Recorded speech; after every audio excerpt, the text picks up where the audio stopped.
Tunkahul mar'atu. Ini bukan perintah nih. Ya, bukan perintah nih. Tunkahul mar'atu, biasanya perempuan itu dinikahkan. Tunkahul mar'atu, yang pertama lima liha. Lima liha yang kaya. Biasanya orang nyari perempuan yang kaya. Boleh cari perempuan yang kaya, yang tanahnya lebar, kontrakannya jangan banyak-banyak dah, 70. Ya, nikmat gitu, nikmat. Bukan. Maksudnya apa? Kita dianjurkan untuk menikahkan perempuan yang kaya, untuk supaya nanti kalau sudah nikah nggak pakai pikiran ekonomi lagi. Jadi dijalankan hartanya di jalan Allah. Lima liha. Kemudian wali jamaliha, cari perempuan yang cakep. Cari, agama suruh cari perempuan yang cakep. Tazawwajul walud al-wadud. Cari perempuan yang genjah. Tahu genjah? Subur. Al-wadud, yang kamu cinta sama dia dan dia cinta sama kamu. Kita resep melihat dia. Cakep, resep, demen. Dia juga tuh. Resep. Cakep ini relatif. Kalau kita udah lihat resep, cakep, udah buru-buru. Jangan pakai nanya orang. Karena kalau kata ulama, ridwan nas ghayatun la tudrak. Keridhaan manusia itu satu akhir yang tidak bisa dicapai. Kalau kita nemu perempuan nih, ketemu sama perempuan yang kita resep, kita demen, nanya sama orang, menurut lo cakep apa kagak? Emang dia mas selera tinggi yang ditanya? Wah, itu kurang. Nyari lagi. Dia benar udah resep nih, tapi karena temannya ngomong begitu, takut kalau dia nikahin jadi bahan cengan, malu. Benar enggak? Jangan dengerin orang, yang penting kita resep, yang penting kita demen. Biarin kita mau dikata mata kita juling kek. Wah, mata lu mah juling, yang begitu lo demen. Kan biasa ada aja begitu teman ngomong begitu tuh. Biarin, nggak apa-apa. Karena kalau kita telisik, Pak, perempuan itu nggak ada yang jelek. Allah bilang dalam Al-Quran, Allah berkata dalam Al-Quran, laqad khalaqnal insana fi ahsani taqwim. Aku telah ciptakan manusia itu sebaik-baiknya rupa. Manusia itu nggak ada yang jelek, perempuan itu nggak ada yang jelek. Ini umpama contoh nih, ya. Hadirin ngelihat satu perempuan, umpama menurut hadirin dia jelek, tapi belum tentu menurut jodoh dia jelek. Menurut jodoh dia bahkan. Nah sekarang balikin aja lagi, umpama ente punya perempuan, ente punya istri, ya, menurut ente cakep, tapi menurut orang yang seleranya lebih tinggi dari ente, belum tentu dia kata bini ente cakep. Benar enggak? Jadi perempuan itu di mata orang yang menyukainya cakep. Makanya jangan nanya orang. Bisa kita bilang udah resep. Dah, tuh. Nah ini para hadirin jamaah sekalian. Jangan, mau coba, kurang, cari lagi, ntar nanya lagi, mau coba, kurang, milih mulu. Kalau kata orang dulu, milih-milih tepung, ntar dapetnya bambu petung. Perhatian milih. Kan biasa ada aja orang tuh, gua mau itu dulu, adil banget nyari perempuan, sekarang lihat dapetnya, ya yang begitu, cemen, begitu kan ya. Kadang-kadang ada aja tuh. Nah ini para hadirin jamaah sekalian. Asal udah resep ngomong dah. Sama datengin dah tuh ke rumahnya, taruhlah ta'aruf, ya, pengenalan, jangan lama-lama, kenal cukup, datengin ke rumahnya, bilang sama babanya, Pak, ngomong-ngomong saya demen sama anak bapak ini. Jangan anak orang dipacarin, dibawa-bawa bertahun-tahun. Sekarang begitu tuh. Zamannya tuh pacaran. Sekarang jangan lagi orang yang kagak ngaji, tempo-tempo yang ngaji begitu. Ngaku aja udah. Jangan, nggak boleh dong. Ente ini yang ngaji nih jadi panutan. Jadi panutan. Kalau ente yang ngaji aja melakukan hal seperti itu, nanti jadi apa? Wah, dia aja begitu. Yang ngaji, jangan. Kita dakwah ini Pak, dakwah bukan hanya ulama yang dakwah, kita pun ikut berdakwah semua. Jangan. Buru-buru ngomong sama orang tuanya. Malah kalau orang dulu mah saya dengar cerita nih. Kalau orang dulu itu ceritanya kalau ngelancong nih ke rumah perempuan itu katanya datangnya cuma sampai balik doang. Perempuannya di dalam itu dikeluarin lidi, dipegang lidi udah girang banget. Dulu katanya begitu. Sekarang ya nggak zaman begitu. Kalau kita lihat orang, ya Allah, zaman sekarang ini maksiat, pacaran orang. Tempo-tempo orang tuanya ngasih aja lagi. Dayus. Cuma dikasih martabaknya 10.000. Tempo-tempo.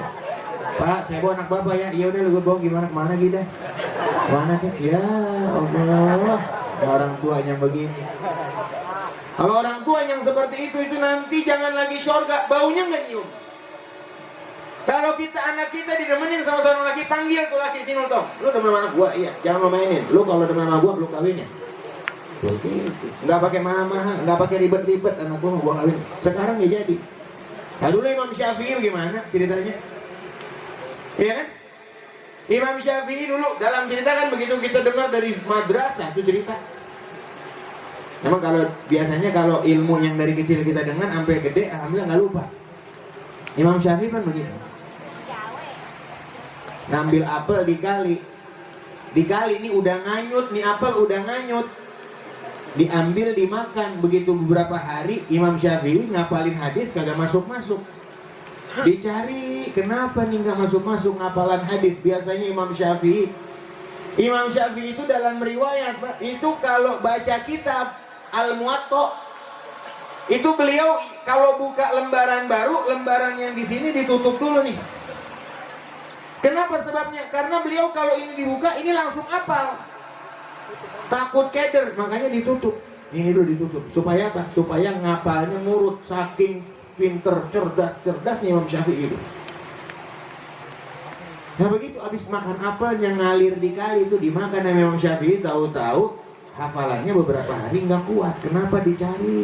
Kenapa sebabnya? Oh nggak taunya sebabnya itu makan apel, nggak tahu apel siapa. Padahal waktu apel udah nganyut di kali, yang punya kayak nyariin. Benar apa enggak? Nah iya, nih teman-teman sekarang jangan lagi dikali, yang masih dipuun disenggetin. Dua orang saking doyan haramnya, alhamdulillah men. Sampai akhirnya Imam Syafi'i nelusurin tuh kali mana yang punya pohon apel, ketemu jauh jalan. Ada satu rumah. Assalamualaikum, waalaikumsalam. Ini bapak yang punya pohon apel, iya. Ngomong-ngomong minta ridhonya ya, beberapa hari lalu apel bapak nganyut di kali, saya pungut, saya makan. Saya minta halalnya dari bapak. Kata ini bapak, nggak bisa dong. Nggak bisa saya halalin begitu aja. Kalau mau saya halalin, syaratnya kamu harus nikahin anak saya. Ditawarin nikah sama anaknya. Gimana kira-kira? Mau nggak?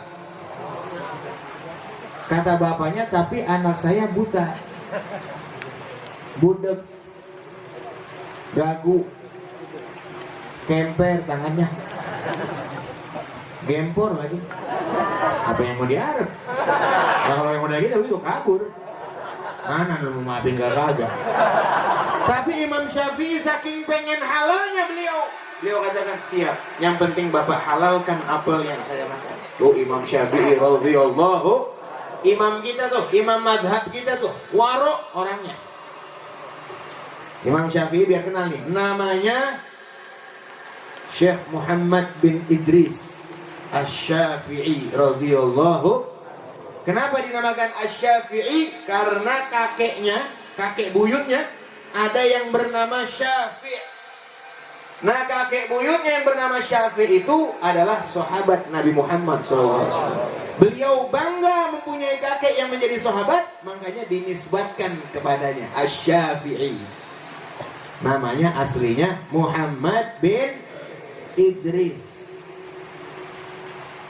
Siap saya nikahin, yang penting bapak ridho. Lah langsung dinikahin. Saat itu juga nggak pakai ribet. Tuh nikah emang susah. Gampang nikah mah. Sekarang aja orang nikah diribet-ribetin. Berapa enggak? Sekarang ribet, giliran yang halal mahal. Giliran yang haram, tadi saya katakan martabak 10.000 haram. Dibawa tuh anak ngayap, nggak tahu diapain tuh anak. Ya Allah, dinikahin, langsung tuh nikah, hijab gobul di situ juga. Begitu dinikahin, dikasih unjuk noh, kamar anak saya di sono. Masuk Imam Syafi'i ke dalam. Begitu masuk ke dalam, nyampe dalam, tahu-tahu ada perempuan cakep banget. Gua tahu keluar lagi Imam Syafi'i, takut. Karena tadi nggak sesuai sama yang disifatin sama bapaknya. Bapaknya bilang gempor, buta, gagu, budek, kemper. Oh, ini cakep amat.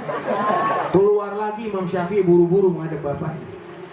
Kalau model kita mah perempuan cakep, mau mendingan dah begini mana, duduk-duduk kalian. Nikah lagi Imam Syafi'i saking waronya takut keluar lagi. Pak, bapak gimana? Itu perempuan bener, itu anak bapak. Kamarnya, iya bener itu. Oh, itu kok cakep amat. Tadi katanya buta.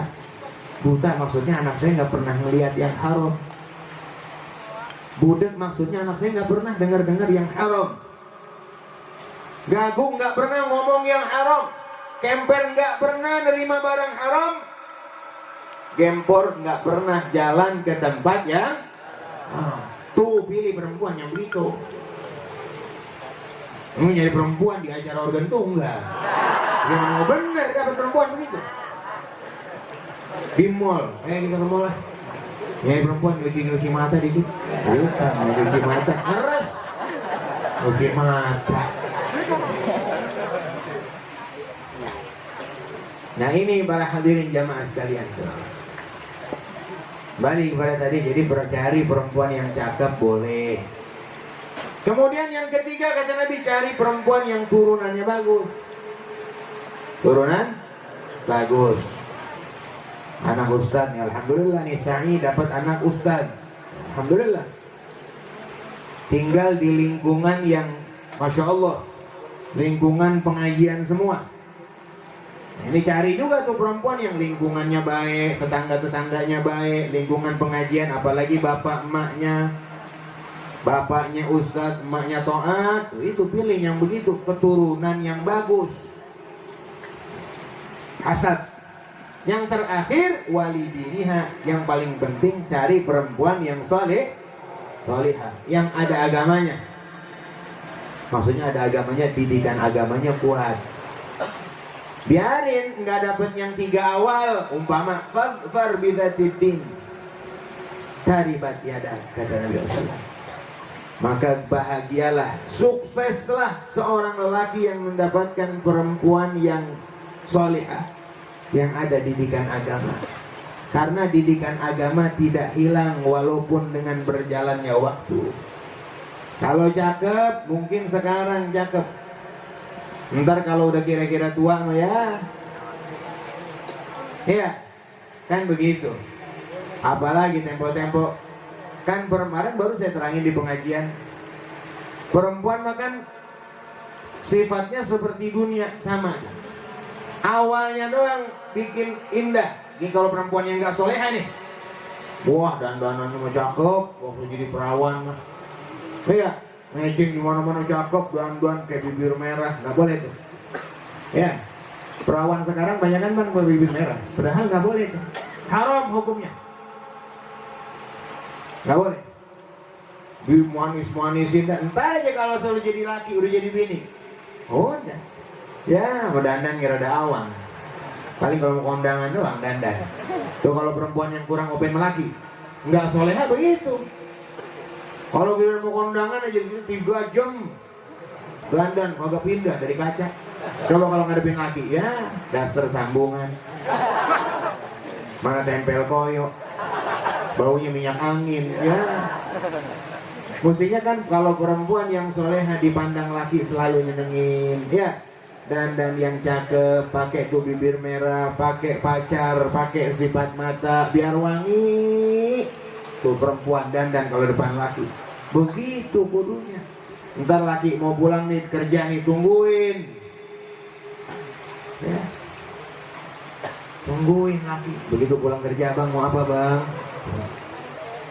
Iya.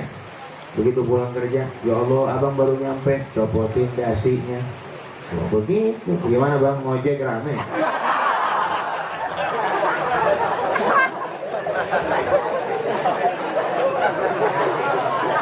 Tungguin tuh, itu benar, bini benar begitu tuh. Tungguin, ya. Abang mau minum apa bang? Kopi, teh. Ya Allah, nikmat tuh dunia hidup. Nikmat, Nabi bilang, ad-dunya mata wa khairu mata'iha al-mar'atus. Dunia ini perhiasan, nikmat di dunia perhiasan, dan perhiasan yang menipu. Tapi sebaik-baiknya perhiasan adalah punya bini ya. Lah orang biar hidup sederhana, Pak. Hidup sederhana tapi punya bini soleha.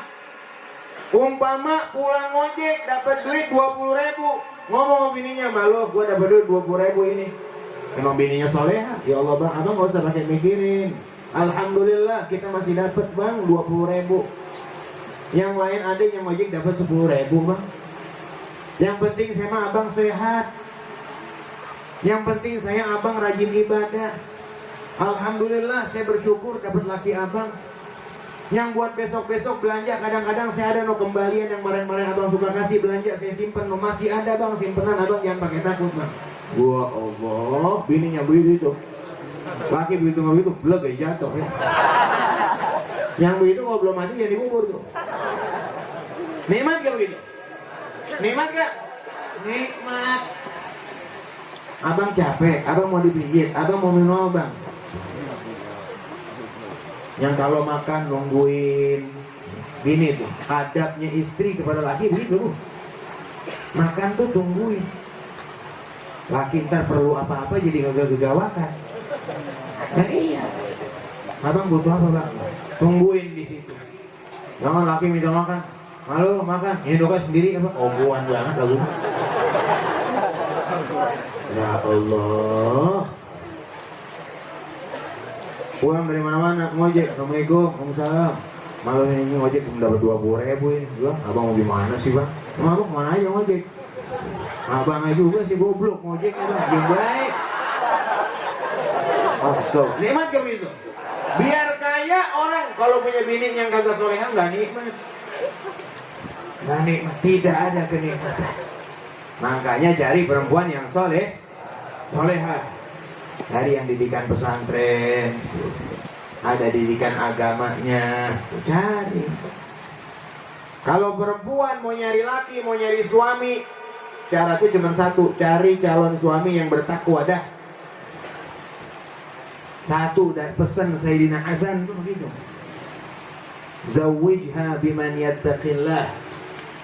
Nikahkan anak perempuanmu dengan lelaki yang bertakwa kepada Allah. Itu syarat perempuan kalau nyari yang bertakwa aja. Kenapa sebabnya? Karena Allah sudah janji dalam Al-Quran. Kalau mereka bertakwa, in yakunu fuqara yughnihimullahu min fadli. Kalaupun mereka fakir, akan Allah berikan kekayaan. Itu yang jamaah pengajian, jamaah majlis yang adabnya bagus, akhlaknya bagus, begitu. Cari mah. Tuh jangan nyari yang pakai anting. Ya, yang ngetrek anak geng. Kadang-kadang kan perempuan sekarang ada dijuling, makanya. Ini giliran yang begitu pada demen, giliran yang pakai koko rapi, jamaah pengajian rajin, ngajinya rajin, sholatnya ogah. Yang begitu ya kuno penampilannya begitu katanya. Nah ini para hadirin jamaah sekalian. Alhamdulillah. Ya, tadi akad nikahnya sudah dilaksanakan. Kita doakan sekali lagi. Mudah-mudahan rumah tangga keduanya khususnya ini pengantin baru dan umumnya kita semua rumah tangga kita biar dijadikan rumah tangga yang sakinah, mawaddah, warahmah. Amin ya rabbal alamin. Dan yang belum nikah juga kita doakan mudah-mudahan biar dapat jodohnya, orang baik, yang solehin ketemu yang solihat ketemu yang solihin. Amin ya rabbal. Dan juga Bapak Ustadz Masum yang besok akan melaksanakan resepsi diberikan keberkahan oleh Allah Subhanahu wa taala. Amin ya rabbal alamin. Sekian yang saya sampaikan, mudah-mudahan bermanfaat buat kita semuanya. Hadanallahu wa iyyakum ajmain. Wassalamualaikum warahmatullahi wabarakatuh.